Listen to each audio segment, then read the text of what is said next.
Permaneçam de pé para que nós possamos ler o texto essa noite. Abram suas Bíblias em Atos 9, dos versículos 1 a 9. Amém?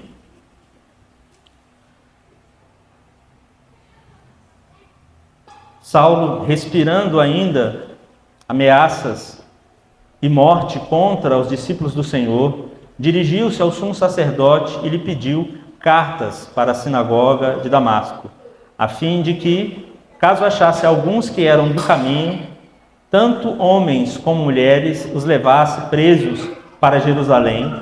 Enquanto seguia pelo caminho, ao aproximar-se de Damasco, subitamente uma luz no céu brilhou ao seu redor. Ele caiu por terra e ouviu uma voz que lhe dizia: Saulo, Saulo, por que você me persegue? E ele perguntou: quem é o Senhor? E a resposta foi: eu sou Jesus, a quem persegues. Mas levanta-te, entre na cidade, onde lhe dirão o que você deve fazer. Os homens que viajavam com Saulo pararam emudecidos, ouvindo a voz, mas não vendo ninguém. Então Saulo se levantou do chão e, abrindo os olhos, nada podia ver. E, guiando pela mão, levaram-no para Damasco. Esteve ali por 3 dias, durante os quais nada comeu e nem bebeu. Mais um tempo de oração. Senhor Jesus, ajuda-nos. Que nós não sejamos intérpretes descuidados, ó Pai, da Tua Palavra.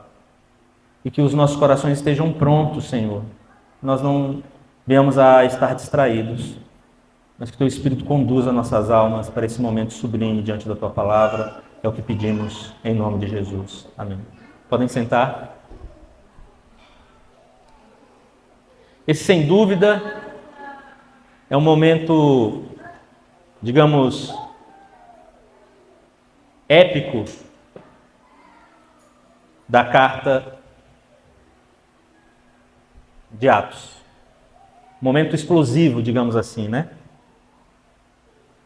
Eu diria que nós estamos diante da conversão do personagem mais importante depois de Jesus.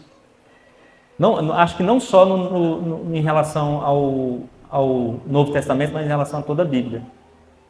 Paulo é, sem dúvida, o maior intérprete de toda a Escritura Sagrada.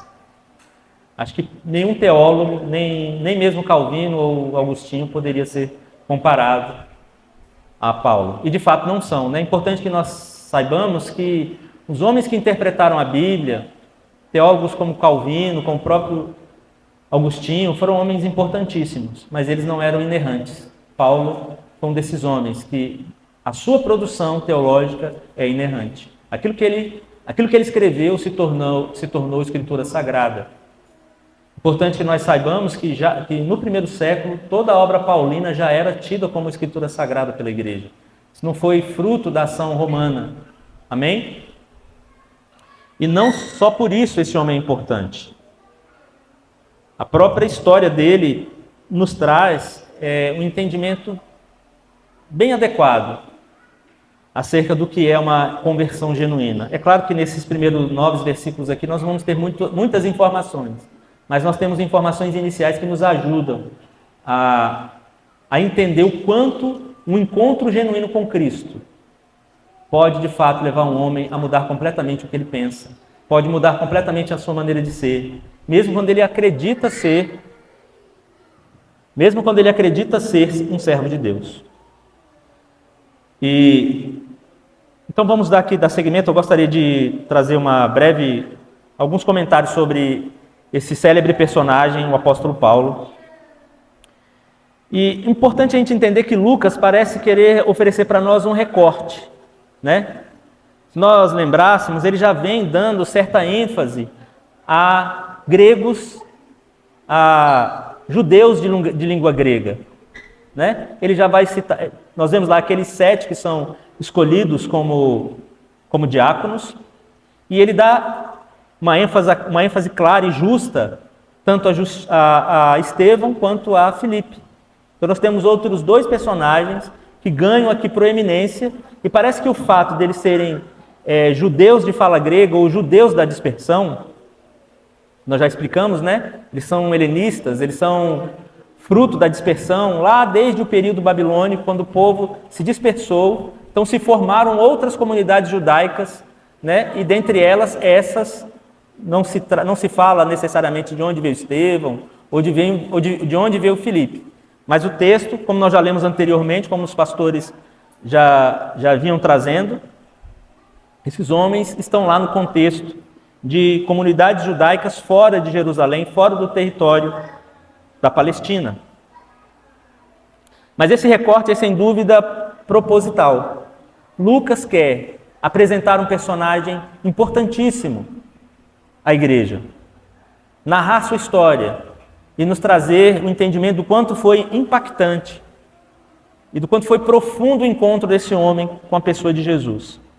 Então, quando nós mergulhamos nesse personagem, Paulo de Tarso, judeu de fala grega, judeu da dispersão, né? Eu quero explicar melhor o que significa ser um judeu da dispersão.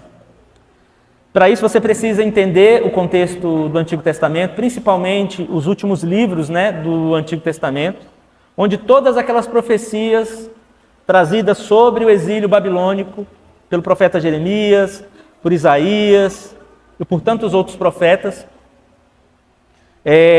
acaba de se cumprir. E com ela se cumprindo, então, o reino de Judá, conquistado pelos babilônicos, são tidos como escravos ali, até que eles sejam dominados pela Pérsia. Porém, nesses 70 anos de exílio, esse povo basicamente foi influenciado pela cultura grega, e essa influência se seguiu. Então, em função disso, nós temos comunidades agora fora dos perímetros que se davam já muitos anos depois de Israel já restabelecida. E essas comunidades resistem, eles formam ali grupos com suas sinagogas. A sinagoga era um recurso que se criava para diminuir a distância do templo. Então as sinagogas eram lugares de adoração onde não se podia fazer sacrifício, então era um culto, digamos, incompleto, mas era onde os judeus se reuniam eventualmente para a leitura da palavra, para a leitura da Torá, enfim. E então, Paulo é fruto então desse aspecto histórico do povo judeu. E, consequentemente, esse Saulo era fariseu. E nós vemos no Novo Testamento esse termo toda hora surgindo e poucas pessoas entendem o que de fato eram os fariseus. Então, vamos entender, os fariseus inicialmente eles não eram homens ímpios, amém? Na verdade, nós temos uma dívida histórica com os fariseus, porque eles foram homens separados, né? O que vai dar sentido à palavra fariseu, do hebraico parash, né? A palavra parash significa separar ou dividir. E esses homens faziam jus a essa denominação quando eles se apresentavam justamente homens separados para um serviço muito específico no contexto hebreu. Mas provável é que eles também tenham surgido justamente no período que surgiu a Guerra dos Macabeus, né? Ou seja, eles foram homens que, em função de toda aquela confusão cultural que se dava, ora se perdia o livro da lei, ora o povo se descaracterizava por conta dos contextos de exílio, mais objetivamente em relação ao contexto do exílio babilônico. Então, precisavam de grupos de homens que, depois de toda aquela reforma que Esdras e Neemias começaram, aquilo precisava ser preservado. Então, é provável que esses homens tenham surgido ali, naquele contexto. Eles eram homens que preservavam pela doutrina, digamos, mais mística do contexto da fé judaica, amém? Nós lemos aqui que, ao contrário deles, nós tínhamos os saduceus, que eram, digamos assim, os liberais do contexto judeu. Não criam em vida após a morte praticamente, não acreditavam em anjos, não acreditavam em vida eterna. Já os fariseus, eles criam, sobretudo, na doutrina da retribuição, ou seja, nós já vemos aqui uma distorção, né? Na medida em que você obedecesse, você seria abençoado. Esse é um princípio espiritual que está claro nas Escrituras, mas não como os judeus começaram a praticar pós o período do exílio babilônico. A fé no Deus único nunca se atribuiu uma fé meritória, mas essa é uma das primeiras distorções que a gente vê no contexto da fé pós-exílica. Por outro lado, eles criam na ressurreição do corpo, na existência dos espíritos, ou seja, na existência de demônios, por exemplo, ao contrário dos saduceus. Acreditavam no castigo da vida futura e recompensas que eram reservadas àqueles que obedeciam à lei, como já disse anteriormente. Além disso, eles evidenciavam a importância do dízimo. Nós vemos lá os vários embates de Jesus, não só em relação ao dízimo, embora nós vejamos isso uma única vez no Novo Testamento, quando Jesus questiona o fato de que eles são fiéis no dízimo do cominho e da hortelã, mas são infiéis na justiça e na misericórdia. Mas se existe algo que eles pegavam pesado mesmo, era a lei sabática, né? Um dos motivos pelos quais Jesus acaba sendo condenado pelo Sinédrio. A coisa era tão séria que, por exemplo, se você engolisse vinagre, isso aqui eu fui pesquisar, né, achei interessante, você engolisse vinagre, mas não fizesse o gargarejo, você não quebrava a lei. Mas se você engolisse o vinagre e fizesse o gargarejo, então você quebrava a lei. Se você amarrasse um laço e não desfizesse o laço, você não quebrava a lei. Mas se você fizesse o nó e desfizesse o nó, você quebrava a lei. Então, né, como nós bem sabemos, eles acrescentaram vários aspectos à lei, trabalho do qual Jesus, lá no Sermão do Monte, tem a destreza de desfazer. Toda a obra de Jesus foi acerca de corrigir aquilo que os homens do passado haviam dito. Jesus, em momento nenhum, entrou em choque com a lei. E uma coisa que nós devemos entender, esse Paulo, ele não é um homem que está aqui agindo de maneira medíocre, de maneira hipócrita. Paulo acreditava realmente em Deus, era um homem piedoso. Apesar de sua truculência, ele acreditava fazer isso porque acreditava estar obedecendo a Deus. E ele trazia consigo esse título de fariseu, do qual ele faz questão de dar a isso o devido peso. Eu sou fariseu dos fariseus, ou seja, ele era um fiel cumpridor da lei. Enfim, não se sabe de fato, nós não temos a data exata do nascimento de Paulo, mas sabe-se que ele nasceu em Tarso da Cilícia, uma cidade que era uma espécie de ponto cultural, um ponte cultural daquela época, uma cidade que tinha uma biblioteca, né? Então era um reduto de intelectuais. E isso já dava a Paulo o título de intelectual só por ele ter nascido nessa cidade. Era mais ou menos assim que funcionava nessa época. Você nascia num lugar, o status daquele lugar era associado a você.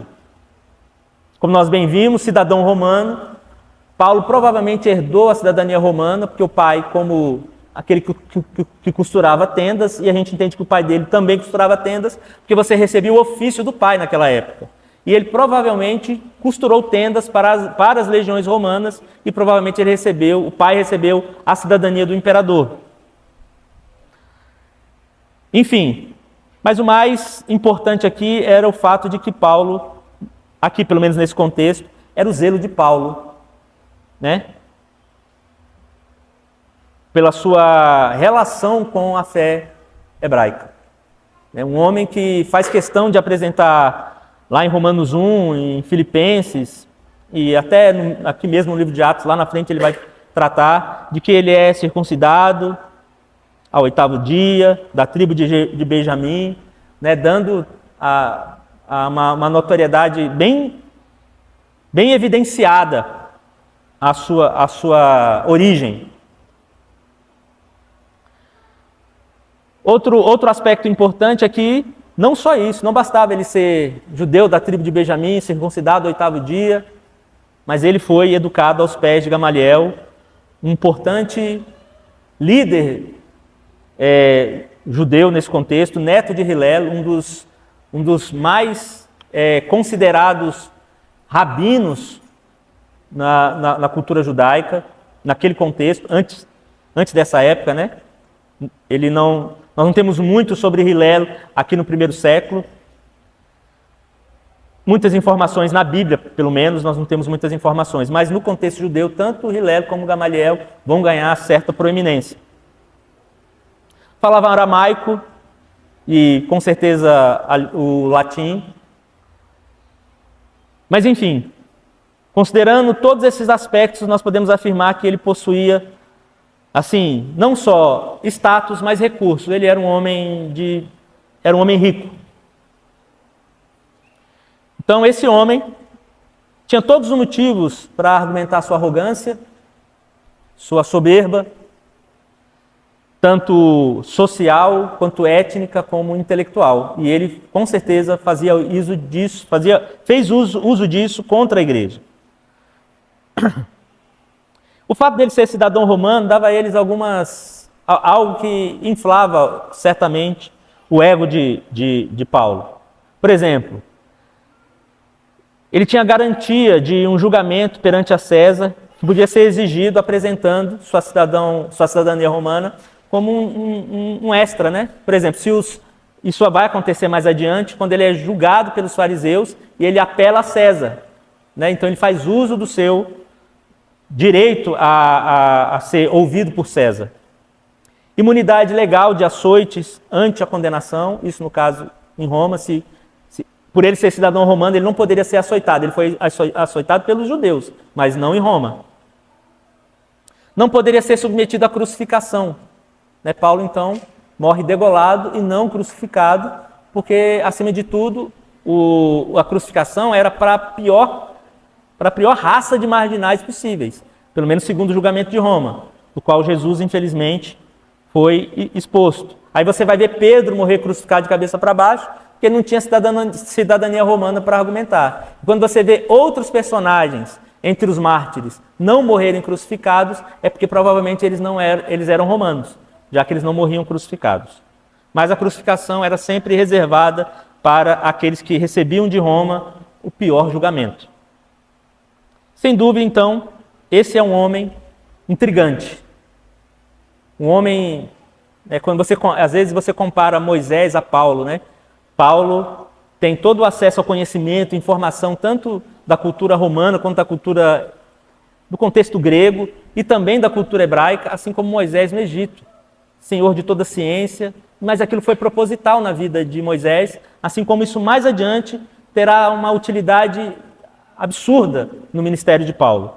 Mas até aqui Paulo não tem consciência disso. E ele é só mais um perseguidor da igreja. Um homem tomado de um profundo ódio pela igreja, porque estava convencido que, de fato, estava defendendo os interesses de Deus. Vamos aqui, então, começar nossa exposição. Vamos ler aí o capítulo 1. Após essa introdução, espero que fique claro a importância desse personagem. Essa breve biografia de Paulo deve nos levar a entender algo. Um homem pode ter muito conhecimento, muita teologia, e está fazendo tudo errado. É preciso de uma sensibilidade fina para saber que se o que nós estamos fazendo agrada não a Deus. Então a coisa mais difícil, meus irmãos, é você tentar ensinar um homem que diz que já sabe. É muito complicado.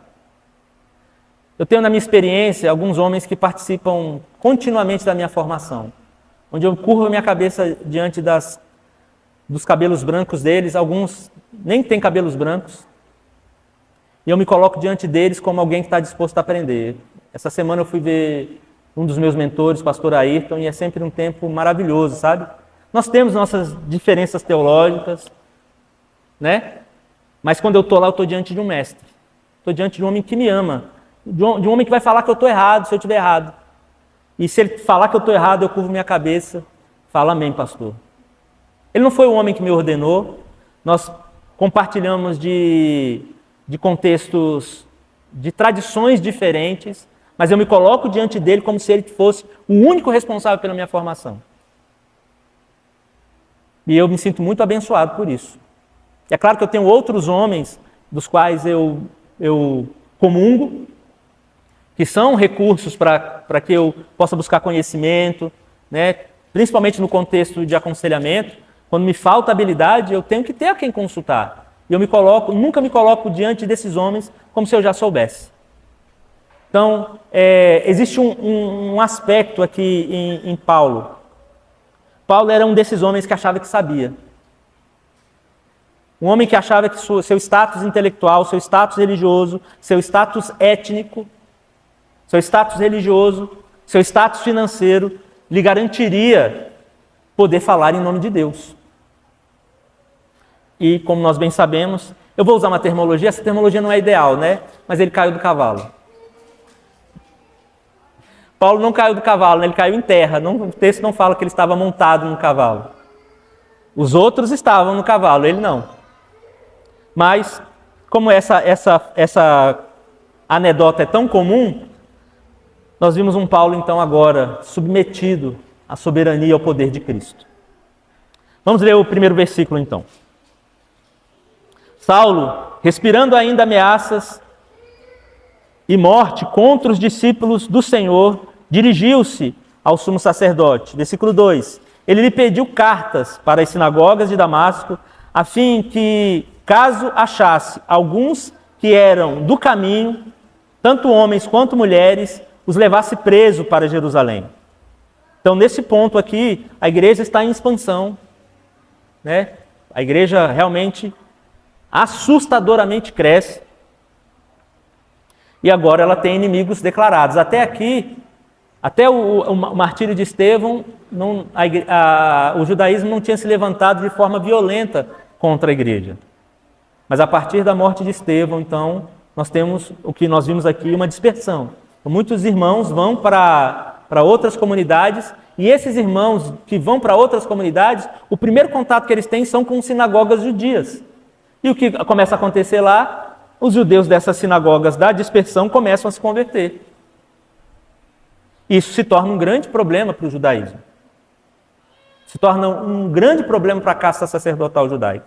Porque agora, aquilo que eles tentavam conter com tantas mentiras acerca da ressurreição de Cristo, se tornou uma praga viral, segundo a interpretação deles. E Paulo, então, é esse homem zeloso pela tradição judaica, é importante que se diga. Nós não temos aqui um homem hipócrita, nós não temos um homem que não acreditava em Deus. E eu digo isso mesmo, não é para tentar limpar o filme de Paulo, amém? É porque de fato nós estamos olhando para um homem que acreditava fazer o que estava certo. Então, ele acreditava de fato que Deus seria honrado com a morte dos cristãos, com a condenação dos cristãos. Então ele certamente tem um papel fundamental. Então, como nós vemos aqui, como nós já lemos, desde o apedrejamento de Estevão, vocês estão me ouvindo? Se torna, então, necessária essa atitude do Sinédrio para tentar conter a igreja. Então, havia, sim, esse documento, que era uma espécie de uma carta circular, e que não era qualquer homem que poderia portar essas cartas. Então, muitos estudiosos acreditam que a posição de Paulo era a posição de alguém que tinha participação no Sinédrio. Não se sabe exatamente que posição ele teria ali. Porém, não poderia ser qualquer office boy que poderia levar essas cartas. Mas Paulo não recebe essas cartas, ele pede essas cartas. E o fato dele pedir essas cartas, então, fica mais fácil de entender que a posição de Paulo não era qualquer posição no Sinédrio. Para que ele pudesse chegar até o sumo sacerdote e tomar essas cartas, então, inquirir perseguição contra a igreja. Então, essas cartas eram documentos que autorizavam Paulo a prender. Ele não só levava as cartas, ele não era tipo um tipo de oficial de justiça brasileiro, né, que vai lá na sua porta, a entrega lá. Não. Ele tinha autoridade para levar preso esses cristãos e levarem eles até o Sinédrio. e Roma autorizou, então, que a casa sacerdotal judaica tivesse essa ação. Vamos entender, Paulo, por ser um cidadão romano, ele tinha livre acesso, ele podia, e ele vai usar isso mais tarde no seu ministério, né? Então, sua cidadania romana favorecia, então, o plano do Sinédrio em reprimir o desenvolvimento da igreja, e Paulo, em função da sua cidadania, era uma ferramenta extremamente útil àquele contexto. Enfim, então, fossem as sinagogas ali em Damasco, até mais adiante ele teria livre acesso.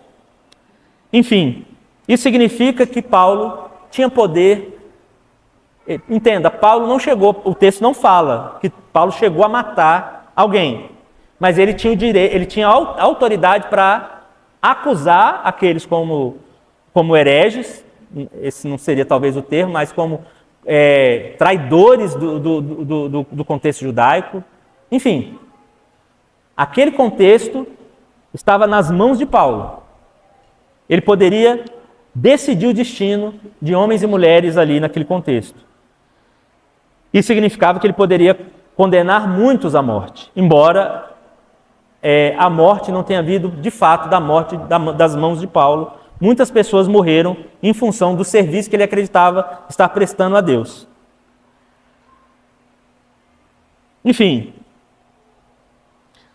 trazendo essa breve colocação aqui nos versículos 1 e 2, chamo mais uma vez a atenção.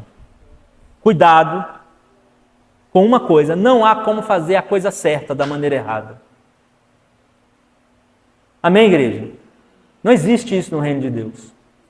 E por isso Paulo, tomado de um sentimento sincero por Deus, não pode ser considerado de fato um herói. Amém? Então o ímpeto, nós podemos pensar muito em como nós nos utilizamos com o nosso ímpeto em querer fazer as coisas para Deus. Deus não aceita qualquer coisa. Deus tem os seus parâmetros, e aqui o parâmetro era claro. O judaísmo se quebrou, ele perdeu completamente a sua utilidade. Deus não habitava mais no templo. Amém? Ou Deus estava lá? Deus estava lá ou estava na igreja? Ou Deus estava no meio de campo? Não, Deus não fazia mais parte daquilo. O que fazia com que aquele povo continuasse sendo povo de Deus é se eles se convertessem a Cristo. Se eles crescem na profecia que durante toda a história do povo de Deus havia sido dita. E eles negaram a devida observação que eles deveriam ter acerca do aspecto mais importante da história daquele povo com Deus, que era a vinda do Messias. Desde Gênesis 3,15, prometido àquele povo. Mas eles simplesmente acreditam que eles poderiam ignorar completamente todos os fatos que há pouco tempo teria acontecido ali. Paulo conhecia essa história. Há uma probabilidade grande de Paulo ter ouvido Jesus falando, de ter se enfurecido contra Jesus. É claro, o texto não narra, mas para que esse ódio não nasceu do dia para a noite. Ele sabia exatamente que questões Jesus pontuava. Agora entendam, esse Paulo, mais tarde, não vai ser um Paulo que vai se converter como se Jesus fosse uma novidade. Ele se converte porque ele, como entendedor da lei, ele está vendo tudo que ele acreditava se cumprindo. Isso está no contexto da conversão de Paulo. Não é um homem alheio aos fatos. Não é um tipo de fanático, né? Que simplesmente está ali para obedecer cegamente. Não, ele é um fariseu. Mas enfim, prestem bem atenção nessa fala. Cuidado, não há como fazer a coisa certa da maneira errada. Deus tem uma maneira muito clara e muito específica com a qual Ele quer que as coisas sejam feitas no seu reino. E a nossa fé, ignorando a pessoa de Jesus. Entenda, para você ignorar a pessoa de Jesus, você não precisa sangrar um bode preto, chupar a pata de um bode, acender uma vela vermelha e uma vela preta, não. Basta Jesus não ser o centro das nossas vidas. E para Jesus não ser o centro das nossas vidas, basta qualquer outra coisa ocupar o lugar que lhe é devido. Satanismo é uma coisa muito mais sutil do que as pessoas imaginam. Basta nós sermos o nosso próprio Deus. Basta nós estarmos submetidos a convicções que contradizem a realidade do reino de Deus, que contradizem o senhorio de Cristo. Deixa eu te falar uma coisa. O Senhor Jesus não é um termo de tratamento. Jesus é o Senhor. E Ele deu demandas claras à sua igreja. E elas não podem ser negligenciadas porque eu creio assim ou assado. Porque o contexto cultural me diz que é melhor fazer assim. Mas Paulo é esse homem, inflamado por suas convicções, por mais caducas que elas tenham se mostrado, por mais insignificantes que elas sejam agora. Porque, de fato, tudo que Paulo sabia sobre o judaísmo perdeu completamente o sentido. Alguns estudiosos vão falar, principalmente os liberais, que Paulo vivia um conflito, né? Como se Paulo tivesse vivido aquele conflito de Lutero. Lutero busca conhecimento, busca as escrituras, por quê? Porque ele não consegue se sentir perdoado. Não era isso? Então ele vivia uma angústia. Mas Paulo não era esse homem, não. Paulo estava convicto de que seu judaísmo era, de fato, a medida que Deus exigia dele. Mas foram justamente as convicções de Paulo que mostraram que ele estava errado. Suas convicções não serviam para nada agora. Vamos para os versículos 3 e 4. Enquanto seguia pelo caminho, ao aproximar-se de Damasco, subitamente uma luz do céu brilhou ao seu redor. E ele caiu por terra e ouviu uma voz que lhe dizia: Saulo, Saulo, por que você me persegue? Então Paulo está agora diante de um encontro sobrenatural. Deus é luz, meus irmãos. E é exatamente assim que Deus... Jesus é Deus? Jesus é Deus? Jesus é Deus. Deus está diante de Paulo. Sobretudo, aquele homem que ele viu andar pela Palestina, de pés sujos, de vestes humildes, de barba, às vezes, banhada pela poeira, cansado, ofendido muitas vezes pelos seus próprios pares do Sinédrio. Não era mais esse homem que estava diante dele, mas Jesus ressurreto. Aleluia. Jesus ressurreto agora estava diante de Paulo. E o seu fulgor, e o seu poder manifesto, a sua glória manifesta, era mais poderosa que a luz do sol. Tenta imaginar aí um farol de carro aceso meio-dia. Você quase não percebe. Não, mas essa luz aqui ofuscava a própria luz do sol. E esse homem está aqui diante, de súbito, diante da luz que o nosso Deus, que o nosso Senhor é. Então, nenhum homem poderia resistir a tal poder manifesto.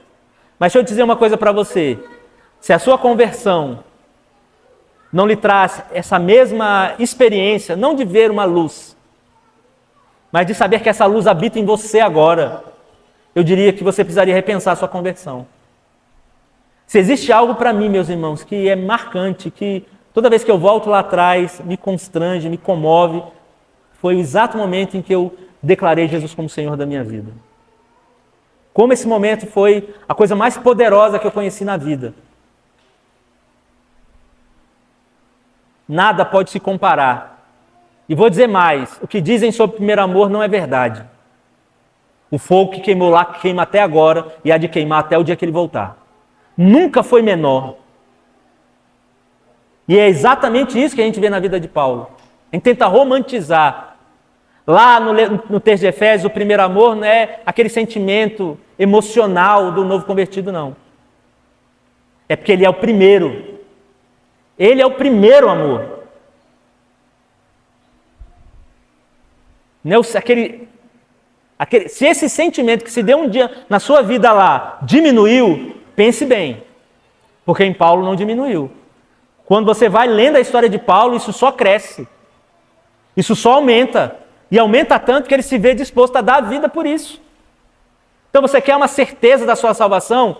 Eu falei sobre isso na terça-feira aqui. As pessoas estão muito habituadas a querer um Jesus para a sua vida. Um Jesus para as coisas darem certo. Mas elas nunca querem dar a vida por Jesus. Eu quero um Jesus para o meu filho não ir para as drogas. Eu quero um Jesus para um bom emprego. Eu quero um Jesus para o meu casamento não falir. Eu quero um Jesus porque eu não quero ficar doente. Enquanto você quiser isso, você não vai conhecer Jesus. Quando for isso que você quiser, não tem como conhecer Jesus. Você pode conhecer um curandeiro qualquer, mas o Jesus que Paulo conheceu, jamais. Porque o que Jesus quer mudar em nós foi o que ele mudou em Paulo. Ele mudou a natureza de Paulo. Entendam, pelo amor de Deus, um cristão que vem para o contexto da igreja cristã e é o mesmo pulha, arrogante, cheio de orgulho, com suas convicções. Esse homem não sabe, não conheceu o que Paulo conheceu. Porque esse Paulo aqui agora estará cego, humilhado diante de Cristo glorificado. E é isso um convertido, um homem humilhado diante de Cristo, um homem soberbo, um homem cheio de arrogância, achando que sabe alguma coisa, não conhece Jesus Cristo de Nazaré, nunca conheceu, não sabe quem Ele é. Um homem que não se esvaziou, um homem que não morreu, um homem que não renunciou, um homem que não deu PT. Tem que dar perda total, meu irmão. Se tem uma coisa que me deixa absorto, eu me converti de uma boa. Mentira, você não se converteu. Eu me converti porque eu vi o cara vomitar bola de cabelo. Mentira, você não se converteu. Você está impressionado. Ninguém se converte por isso. Ninguém, porque a conversão não é obra da habilidade do pregador. Conversão não é fruto de você ver uma coisa extraordinária. Vá no centro de macumba, você vai ver um monte de coisa acontecendo lá e ninguém se converte lá não. Para que um homem se converta, ele tem que ter tido um contato real com a pessoa de Jesus. Ele tem que ter sentido o peso do pecado. Ele tem que ter sentido o peso da condenação. Ele tem que ter sido reprovado e julgado culpado por Cristo. E ao mesmo tempo justificado por Ele. E trazido para si. Do contrário, meu irmão, nada do que você puder chamar de conversão é conversão. Se a conversão não é em função da culpa que nós temos por Cristo ter sido morto pelos nossos pecados, nós não nos convertemos. Se você se converteu porque é legal, porque é bonito. Não tem nada bonito na cruz não, meu irmão. Tem um homem morrendo lá. Por minha culpa. Por sua culpa. Pela culpa de Paulo. E esse mesmo que morreu na cruz, agora está diante dele. Porque tu me persegues, Paulo. Não pense que Jesus estava lá. Paulo, por que tu me persegues? Não foi isso que Paulo ouviu, não. Ele ouviu a voz de Cristo ressurreto. Paulo, por que tu me persegues? Por que tu afronta a minha igreja? Por que tu persegue o meu povo?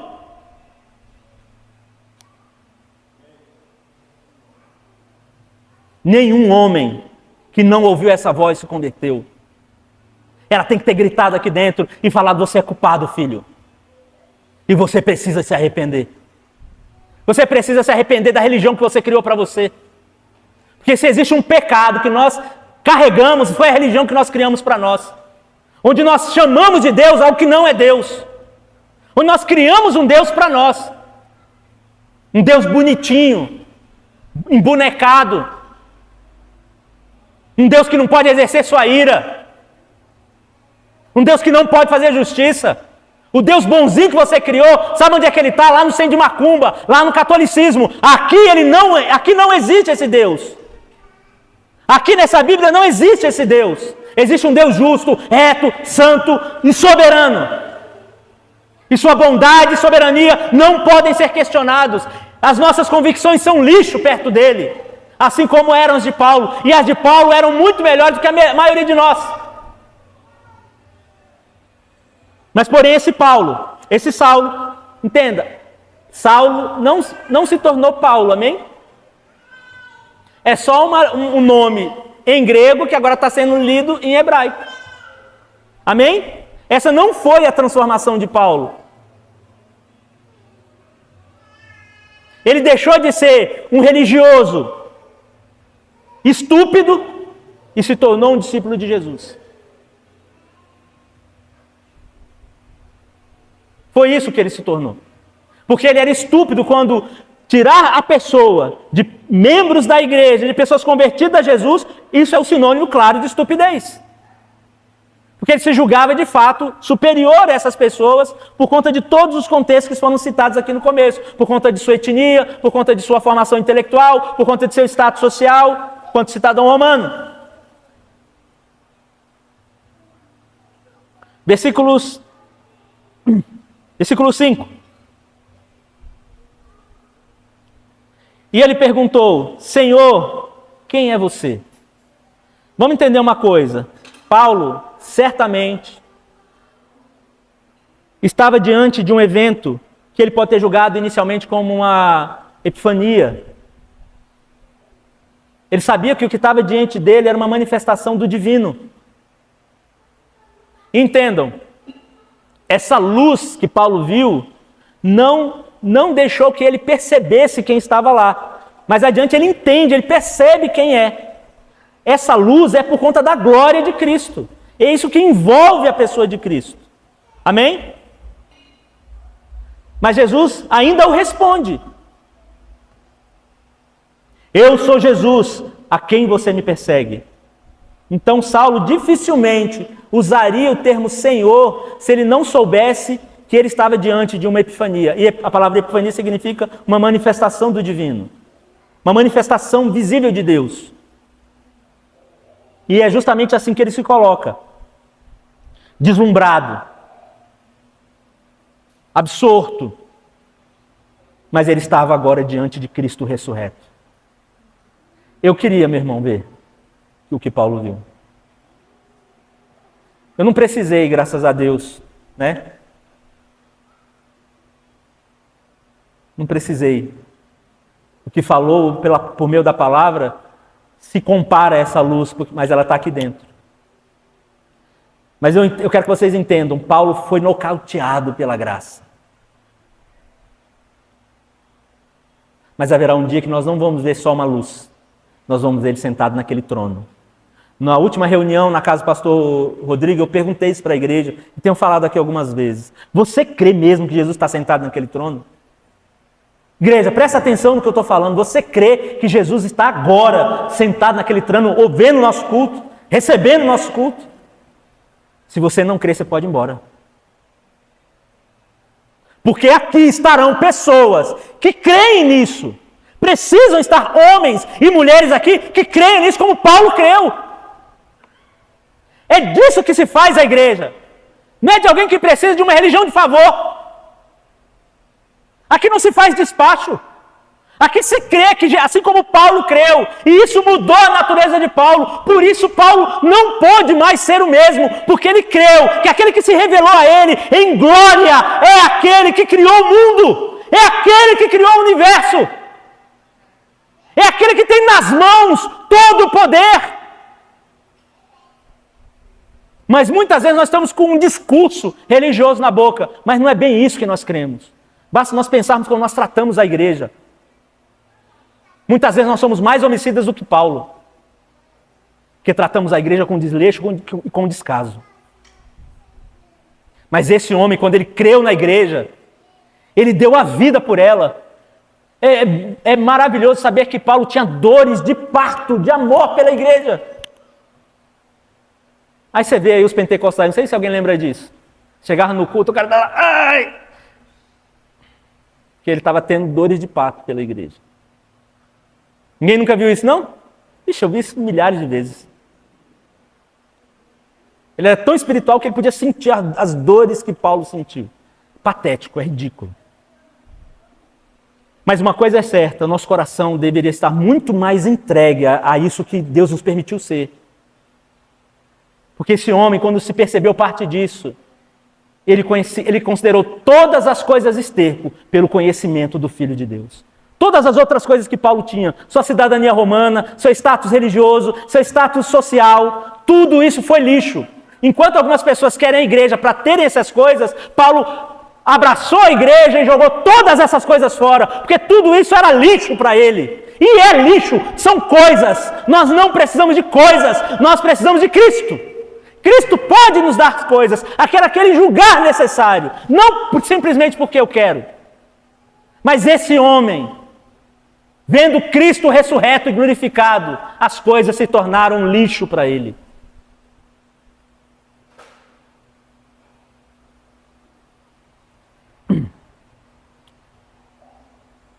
Então Cristo, nesse momento, abate a soberba de Paulo.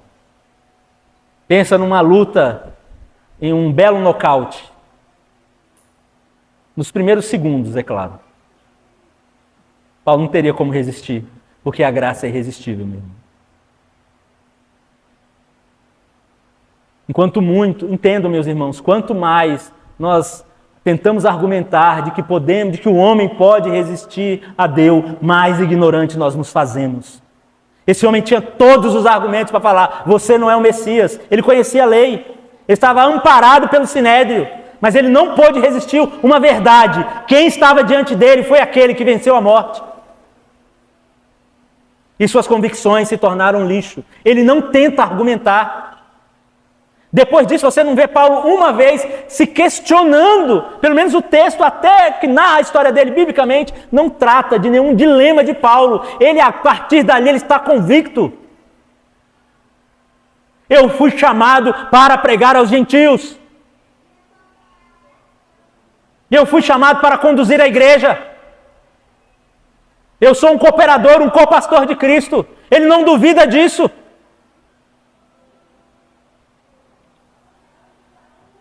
Naquele momento, Paulo é constrangido pela firme voz de Cristo glorificado. Versículos 6 a 8.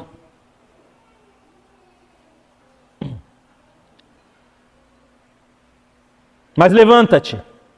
Jesus agora continua o diálogo com Paulo, amém? Mas levanta-te, entra na cidade, onde lhe dirão o que você deve fazer. Os homens que viajavam com Saulo, pararam emudecidos, ouvindo a voz, mas não vendo ninguém. Uma coisa importante, esses homens certamente não entenderam o que Jesus falou, porque Jesus falou com Paulo em hebraico. Esses homens falavam aramaico. Amém? Então eles não podiam entender, porque o hebraico estava limitado aos senhores da lei, a quem estudava a lei. O hebraico não era uma língua comum aqui nesse contexto. Amém? O hebraico não era uma língua comum. O hebraico se perdeu de tantas idas e vindas do povo de Deus em relação ao culto a Deus. Então esses homens realmente não poderiam entender, mas uma coisa é certa. Eles ouviram esse barulho, eles viram aquela luz. Eles não sabiam do que se tratava, mas eles foram testemunhas desse fato. E eles estavam igualmente impressionados. Versículo 8. Então Saulo se levantou do chão e, abrindo os olhos, e nada podia ver. E guiado pela mão, levaram-no para Damasco. Então esse homem, diante da glória de Cristo, viveu uma experiência das mais terríveis que um homem pode viver. É descobrir que aquilo que ele enxergava era pura cegueira espiritual. Então é bem... Eu muito constantemente, ali no ambiente de aconselhamento bíblico, eu tenho vivido essa experiência. De quando você ajuda uma pessoa a entender a fé adequadamente. E ver as pessoas saírem do ambiente de cegueira espiritual. Em outros momentos, quando você prega o evangelho, é glorioso quando você percebe que a verdade alcançou o coração de alguém. Só quem prega o evangelho vai poder experimentar essa que é a experiência mais gloriosa de um pregador. de alguém que cuida de pessoas, é de saber que a verdade de Cristo tomou o devido lugar no coração de uma pessoa. E Paulo vive agora essa experiência.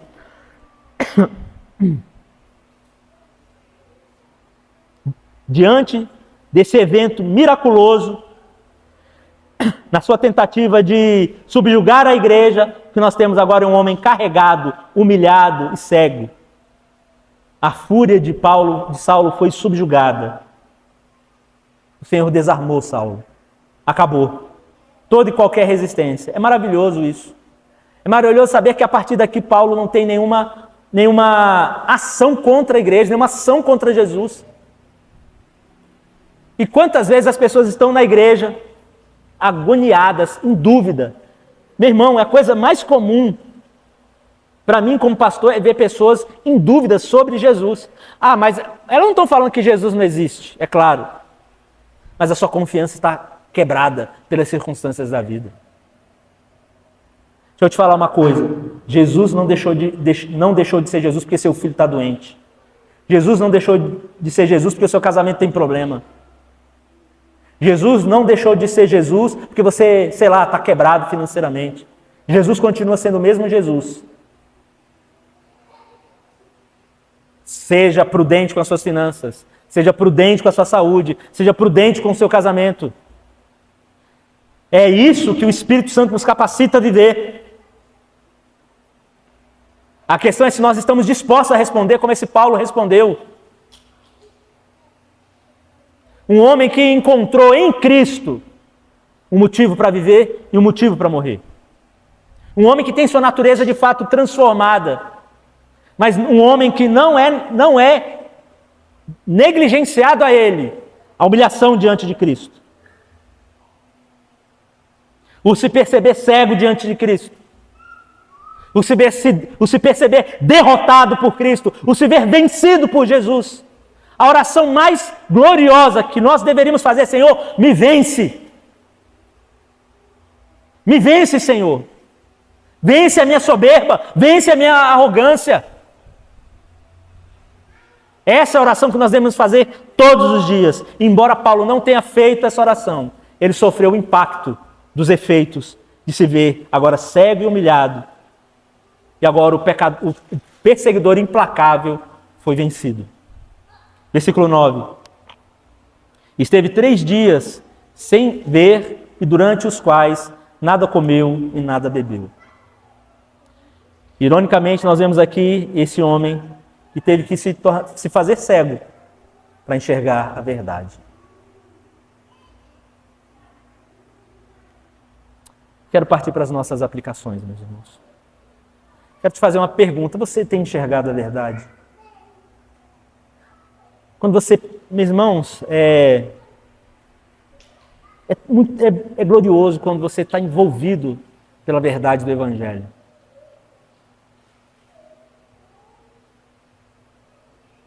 E pode ser extremamente perigoso quando a gente está envolvido com a religiosidade. Nós temos que ter uma visão clara acerca disso. Amém? Nós,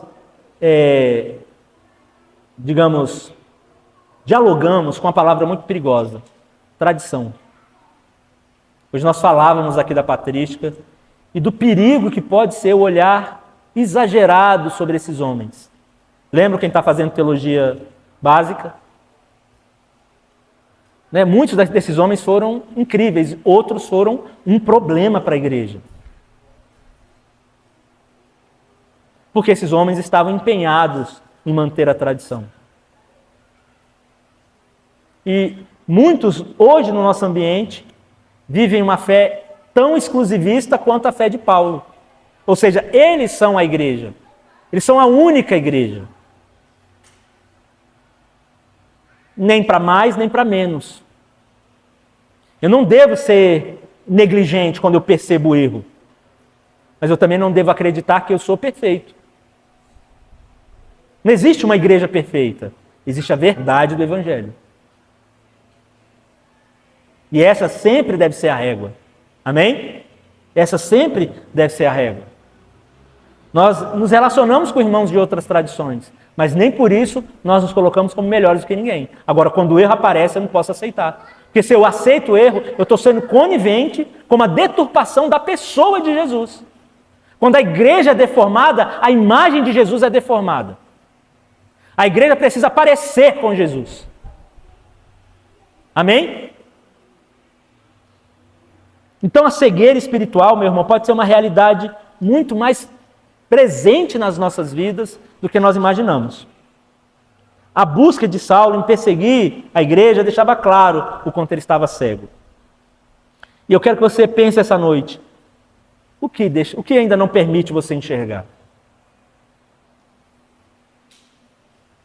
Suas convicções, suas metodologias, seus conceitos. Se essas coisas são um empecilho para que você se desenvolva, para que você se veja mais útil e efetivo no reino de Deus, pare para pensar. Se isso impossibilita você ter relacionamentos reais com as pessoas, pense bem, se as suas convicções levam você a se relacionar de maneira exclusivista, como se você fosse melhor do que as pessoas, pense bem na sua condição. A igreja é um lugar de pecadores, meu irmão. Pecadores arrependidos. Você não é melhor do que ninguém. Paulo se achava melhor. Porque tinha esse ou aquele título. Porque tinha essa ou aquela herança étnica. Porque tinha esse ou aquele status social. Ele é um do que lá no ato da ceia vai falar sobre esse problema na igreja. Não esperem os irmãos para comer. Você não é mais importante do que os outros. Você não pode aqui trazer suas belas aves e montar seu clubinho e esquecer que tem irmãos que precisam, que vieram aqui para comer com você. Então a gente precisa pensar a igreja. A igreja não existe classe na igreja. Amém, meus irmãos? Não existe rico, pobre, homem e mulher, no sentido de que nenhum é melhor do que o outro. Homem e mulher são iguais perante Deus, com papéis distintos. Sendo rico ou sendo pobre, nós somos igualmente filhos de Deus. Se você é batista ou presbiteriano, não importa, nós somos irmãos.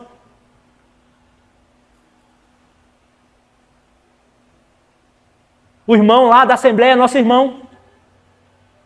A gente não vai concordar com o erro, mas ele é nosso irmão. Quem não é nosso irmão? Aquele que nega Cristo. Mas Paulo não pôde negar. E por isso ele foi livre da cegueira espiritual. A cegueira espiritual, meus irmãos, ela vai acontecer quando nós estamos cegos pelas nossas próprias convicções. Não existe nada que pode cegar mais um crente do que a religiosidade. Não há nada que pode cegar mais um crente do que ele achar que pode falar mais do que a Bíblia. Ele quer falar o que a Bíblia não está falando, porque ele aprendeu assim. Não importa o que você aprendeu, se a Bíblia não está falando, não importa. Deus não quer nem saber sobre o que você crê. Deus não está preocupado com o que você acredita. O desejo de Deus é que você fale, a Bíblia tem razão, a palavra de Deus tem razão, eu não tenho razão, não importa o que eu aprendi. Se a Bíblia está dizendo que está errado, se isso não está fundamentado na pessoa de Cristo e não edifica a igreja, é lixo, é porcaria. Aquilo que nós fazemos que não edifica a igreja é porcaria. Tudo o que façamos pela edificação em amor, é o que diz esse apóstolo Paulo.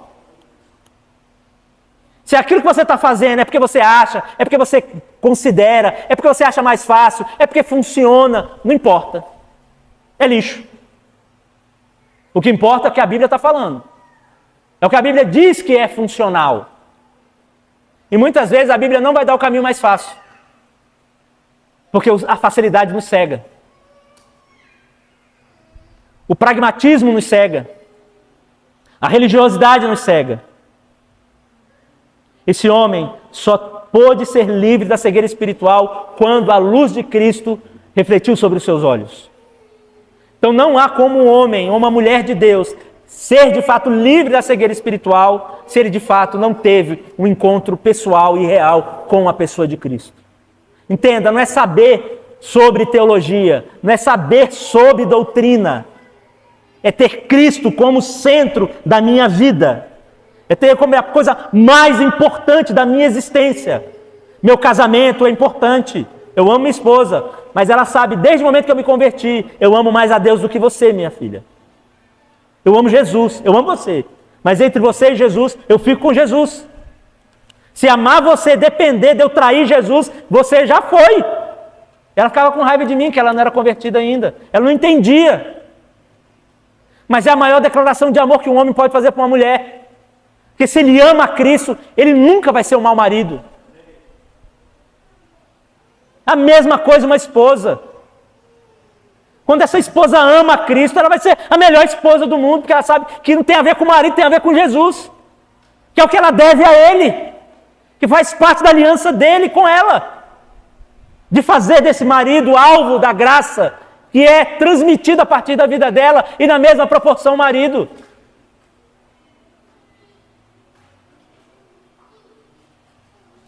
E esse processo de uma visão clara acerca de Jesus, ele gera cura, Senhor, em nossas almas. Gera transformação em nossas almas. Não há como continuar o mesmo. Então, a pessoa que se converteu e diz assim, não, mas sou o mesmo cara de sempre. Eu nunca sou o mesmo cara de sempre. E nem pretendo ser. Porque o Marcelo de hoje não pode ser o mesmo Marcelo amanhã. O Marcelo de amanhã tem que ser o Marcelo melhor do que o Marcelo de hoje. Marcelo de amanhã tem que ser o Marcelo mais crente, tem que ser o Marcelo mais convertido, tem que ser o Marcelo mais atento às coisas de Deus, Marcelo mais humilde. E nós vemos esse processo se dando na vida de Paulo. Aqui ele está nesse estado de letargia, agora cego, aguardando Ananias vir para falar com ele. Mas até aqui ele está à disposição do Espírito Santo de Deus. E contido pela cegueira, contido pela fragilidade, quando muitas vezes nós também somos submetidos a estarmos frágeis diante de Deus, onde Deus nos impõe as circunstâncias da vida para nos fazer mais sensíveis a Ele. Para dizer, você não sabe de nada, você nem está vendo nada, como é que você está dizendo que sabe alguma coisa? Mas quando esse exato momento se dá, meus irmãos, quando nós nos colocamos nessa postura rendida, humilde, como um cego, humilhado diante de Deus, nós encontramos o melhor momento da nossa existência. A maior experiência com o Espírito Santo não é falar em línguas, amém? A maior experiência com o Espírito Santo é a consciência do pecado e do juízo. Essa é a grande experiência com o Espírito Santo. Nós estamos vendo esse homem aqui, um homem que nos inspira, um homem que nos ensina, um homem que deixa um testemunho, um homem que morre por amor ao Evangelho e nos dá o devido padrão do que é uma conversão genuína. E diante disso, eu queria que nós ficássemos de pé, para que nós venhamos a ceiar com o Senhor, venhamos comungar como igreja, diante desse texto que esse mesmo apóstolo leu, escreveu à igreja em Coríntios.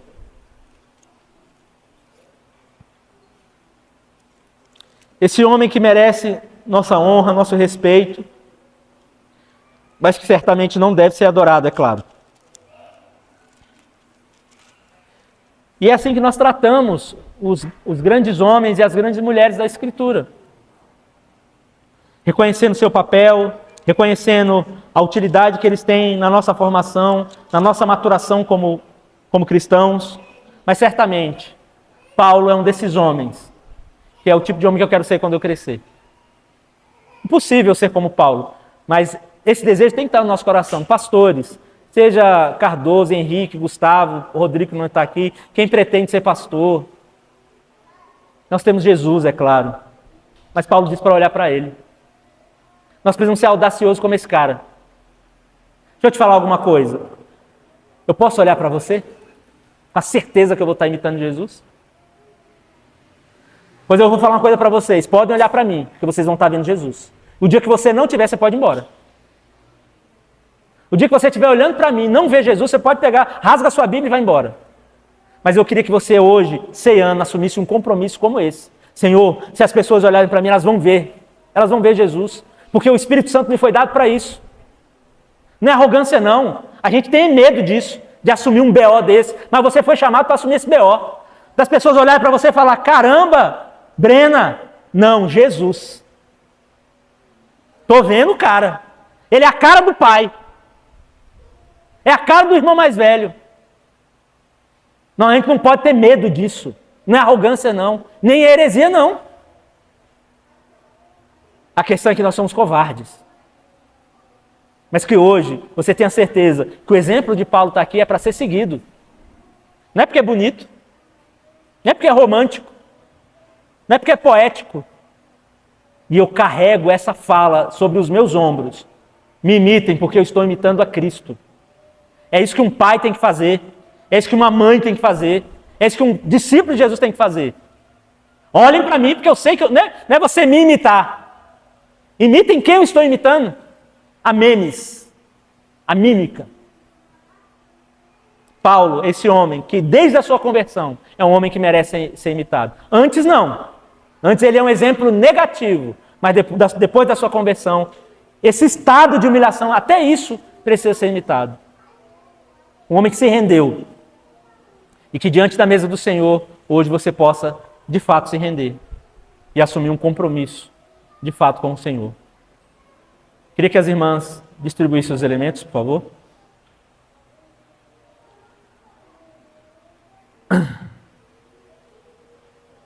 Deixa eu orar. Pai Santo, nós não atribuímos em nossa oração dar a esses elementos qualquer poder, Senhor. Mas nós os abençoamos em função do que eles representam, Pai. Eles são a representação física do Teu corpo e do Teu sangue. Que ao comermos e bebermos, Pai, como igreja do Senhor, crendo que o Senhor se faz presente aqui no nosso meio, que esse ato, Pai, seja mais do que um ritual vazio, mas seja a afirmação da Tua obra em nossas vidas. Assim eu oro em nome de Jesus. Amém. Pode distribuir.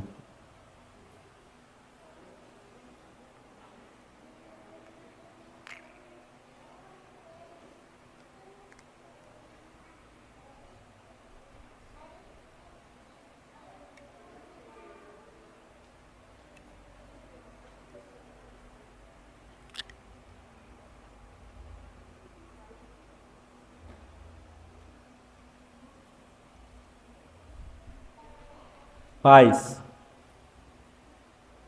ao vocês apresentarem os elementos aos filhos de vocês, ensinem, não subestimem a capacidade dos seus filhos aprenderem o significado disso.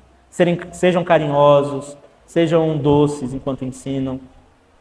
Marquem a vida dos filhos de vocês com esse momento. Né? Façam uso da devida didática para que esse momento possa ter na vida deles o que realmente ele pode significar. Amém?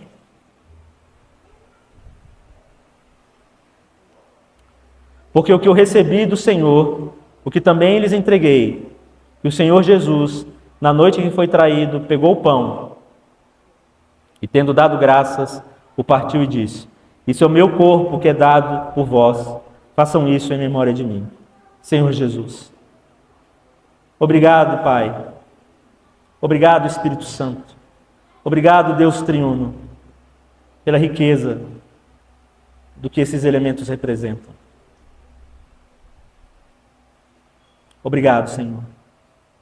Obrigado porque o teu sacrifício não foi em vão. Que assim como tu alcançaste a Paulo, o resultado do teu corpo partido também nos alcançou. E por isso nós te agradecemos. Te agradecemos pela tua obra. Te agradecemos pelo teu sacrifício e reafirmamos contigo mais uma vez que estamos aliançados com a tua igreja, como teu corpo místico, Senhor. Que o Senhor a cada dia reavive o significado de tais coisas em nossas almas. É por esse motivo que comemos em nome de Jesus.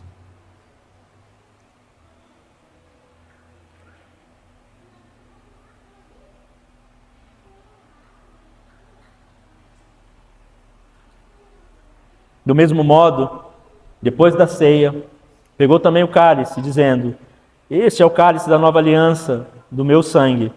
Façam isso todas as vezes que o beberem em memória de mim. Porque todas as vezes que comerem este pão e beberem este cálice. Vocês anunciam a morte do Senhor até que Ele venha. Maranata, Senhor.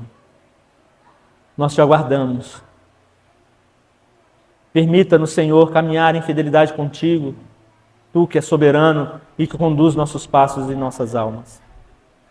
Se um dia o Senhor nos chamou e nos elegeu, nós confiamos plenamente que esse dia chegará e trocaremos beijos e abraços com o apóstolo Paulo e agradeceremos a ele por ter nos deixado, por ter conservado, por ter corrigido a igreja, fazendo da ceia do Senhor algo que não pode ser negligenciado, embora essa seja uma ordenança tua, Senhor. E nós nos colocamos diante dela e não só obedecemos, mas temos prazer imenso, Pai, em compartilharmos esse momento como igreja e corpo místico de Cristo. Te agradecemos pelo teu sangue derramado, pois ele é a garantia, única garantia da salvação. E nós te agradecemos e por isso bebemos, em nome de Jesus. Aleluia. Louvado seja o teu nome, Senhor. Senhor, nós te agradecemos pelo poder manifesto sobre a vida do apóstolo Paulo e por esse poder, Pai, ter sido manifesto sobre as nossas vidas, Senhor. E nós venhamos, Pai, a seguir o exemplo desse homem e viver essa vida. Onde o status religioso, onde o status social, onde seus bens, Pai, não significaram nada. A luz que iluminou os olhos e o cegou naquele dia foi o que permitiu enxergar coisas incríveis, ó Deus. Que o Senhor também nos permita enxergar. É o que nós pedimos humildemente, em nome de Jesus. Meus irmãos, vocês podem ofertar liberalmente, amém?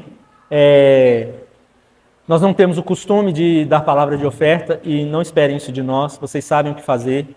Então, façam com clareza e com consciência. Queria lembrá-los que nós estamos lá com a arrecadação de material escolar. Então, gostaria de pedir mais uma vez que vocês se mobilizassem. Amigos, parentes, amém?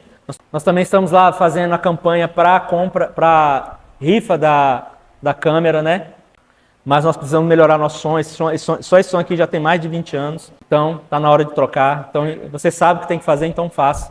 Procure o pastor Henrique, Cleo, que eles é que estão aí a par dessa movimentação aí para comprar aparelhagem. Amém? Vamos orar. Senhor Jesus, nós te agradecemos, Deus, pela tua misericórdia. Que o Senhor conduza nossas vidas, Senhor. A tua graça, a tua misericórdia possa reger nossas semanas. Que as doces consolações do teu Santo Espírito conduzam nossas vidas. É o que nós pedimos em nome de Jesus. Amém e amém, Jesus.